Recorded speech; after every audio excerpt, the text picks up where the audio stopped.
Hello guys, कैसे हो आप सभी लोग। आशा करती हूँ आप सभी लोग अच्छे होंगे। कहानी के लिए मेरे चैनल को सब्सक्राइब कीजिए और कहानी कैसी लगी प्लीज़ कमेंट बॉक्स में ज़रूर बताइएगा और कहानी को लाइक और शेयर ज़रूर कीजिएगा और कहानी को लेकर जो भी राय हो वो भी कमेंट बॉक्स में ज़रूर दीजिएगा। तो शुरू करते हैं हम आज की अपनी कहानी। ये क्या बहू, तुम बिना घूंघट किए बाहर से चली आ रही हो। मोहल्ले वाले देखेंगे तो क्या सोचेंगे। हमारी इज्जत का ज़रा भी ख्याल नहीं है तुम्हें। हमारे ख़ानदान में बहुएं बिना घूंघट बाहर नहीं निकलती। कितनी बार समझाया है तुम्हें, पर तुमने तो सास की बात ना मानने की कसम खा रखी है। तुम्हारी माँ ने तुम्हें सिखाया नहीं कि ससुराल में कैसे रहना है। निकिता के घर में आते ही सास शोभना जी ने हमेशा की तरह कानों की बौछार करनी शुरू कर दी। निकिता की शादी 6 महीने पहले ही हर्ष से हुई है। उसकी ससुराल में सास ससुर, एक छोटी ननंद पूर्वी और उसके पति हर्ष ही थे। छोटा परिवार था।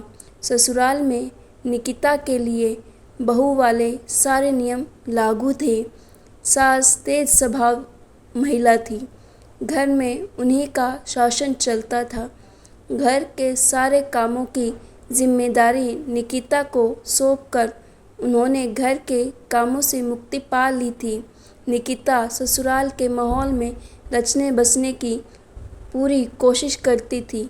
घर की सारी जिम्मेदारी भी बखूबी संभालती थी, पर फिर भी कुछ गलती हो जाए तो सास ताने देना शुरू कर देती थी कि तुम्हारी माँ ने तुम्हें कुछ सिखाया नहीं, कोई संस्कार नहीं दिए। बात बात पर मायके वालों का अपमान करती थी। निकिता अपने संस्कारों की वजह से चुप रहती और कोशिश करती थी कि उन्हें शिकायत का कोई मौका ना दे, ताकि उसकी माँ के संस्कारों पर शोभना जी ताने ना मार सके। निकिता 2 दिन पहले मायके गई थी रुकने के लिए। आज जब हर्ष उसे लेने गया था तो पता चला कि निकिता अपनी मौसी के यहाँ गई थी, जो थोड़ी ही दूरी पर रहती थी। हर्ष वहीं पर रुककर उसका इंतज़ार कर रहा था कि तभी शोभना जी का फ़ोन आ गया। हर्ष उन्हें बताता है कि निकिता अपनी मौसी के यहाँ गई है। उसके वापस आते ही हम दोनों घर के लिए निकलेंगे। ये सुनकर शोभना जी का गुस्सा 7वें आसमान पर पहुंच गया कि बिना उसकी इजाज़त के वह किसी रिश्तेदार के यहाँ कैसे चली गई। फ़ोन पर हर्ष से ना जाने क्या बात हुई। हर्ष निकिता को लेने उसकी मौसी के घर पहुंच गया। वो बहुत गुस्से में था। वहां जाकर वो निकिता को भला बुरा कहने लगा और बिना बताए मौसी के यहाँ आने के लिए डांटने लगा और तुरंत ही वहाँ से चलने को कहा। वहाँ उसको अचानक इस तरह आया देखकर सभी आश्चर्यचकित थे। सबने उसे समझाने की कोशिश की तो उनको भी अपशब्द कहने लगा।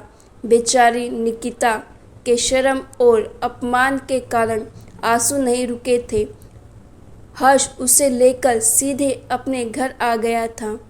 हर्ष के व्यवहार से दुखी निकिता रोते हुए कब घर आ गई थी उसे पता ही नहीं चल पाया था। उस पर घर में कदम रखते ही शोभना जी ने उससे फटकारना शुरू कर दिया। तुम बिना घूंघट चली आ रही हो, एक तो बिन बताए अपने रिश्तेदार के यहाँ चली गई। यही सिखाया है तुम्हारी माँ ने तुम्हें।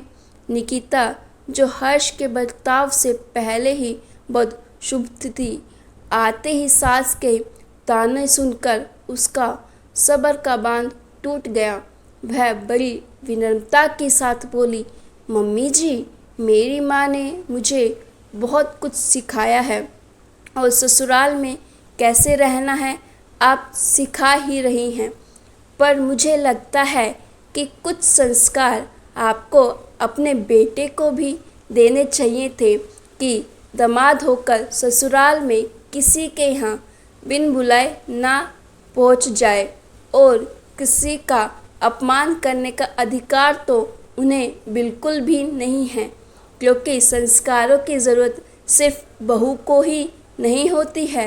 हर्ष ने निकिता से कहा, तुम माँ से बदतमीज़ी कर रही हो।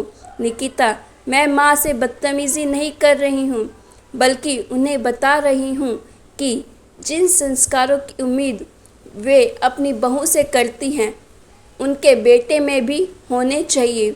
बहू को कैसे रहना चाहिए ये बात तो मम्मी जी हमेशा बताती है, पर दामाद को ससुराल में कैसा व्यवहार करना चाहिए ये बात शायद आपको बताना भूल गई। निकिता से ऐसे जवाब की दोनों को उम्मीद न थी।